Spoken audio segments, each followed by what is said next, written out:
All right, this one, I saw this one out of the corner of my eye.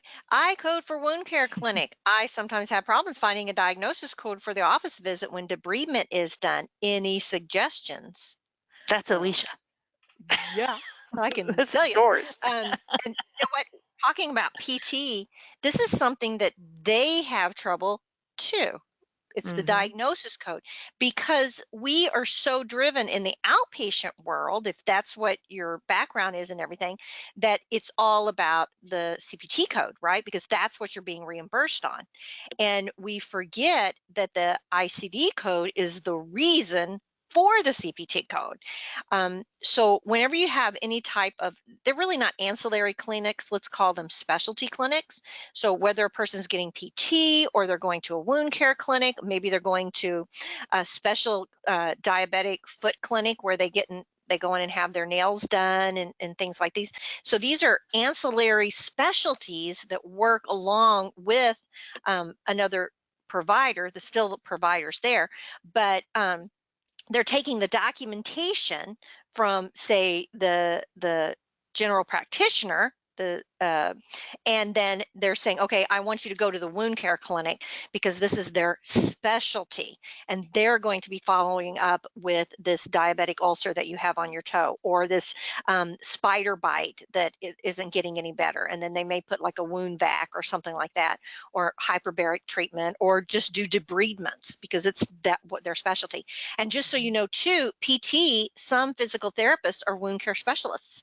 We don't always think about physical therapy having that specialty, but we just happened to work with one, and she was very good at wound care.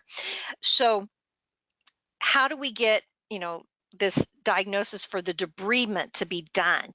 You're probably not going to be able to just grab it from the order that came over, not only it, because a lot of times that information's not put on there. I know it's supposed to be, or you're supposed to have that continuation of with care and everything. You're going to have to go back and request records from the GP or whoever's sending them to the wound care clinic.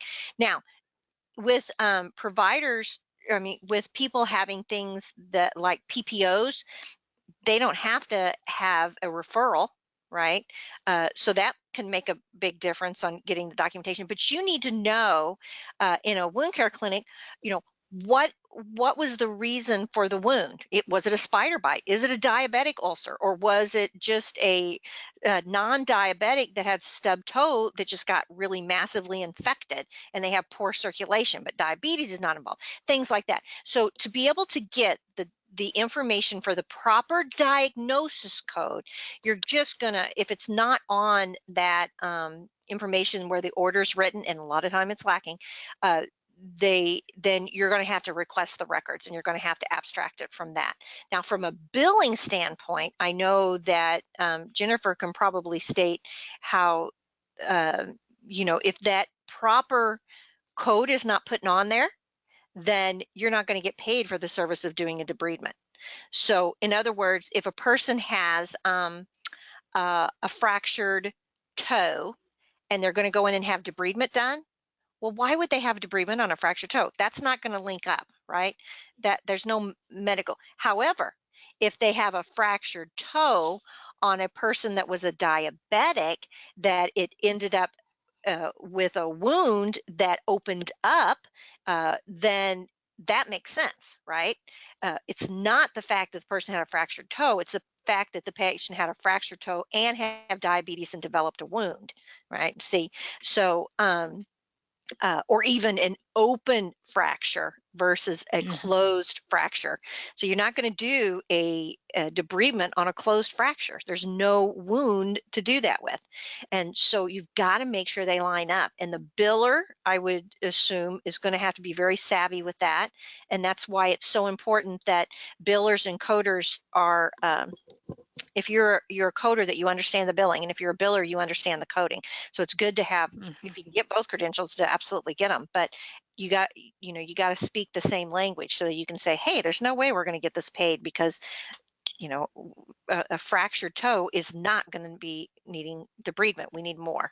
So I hope that answers your question.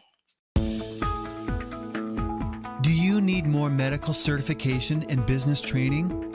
Learn more at www.cco.us.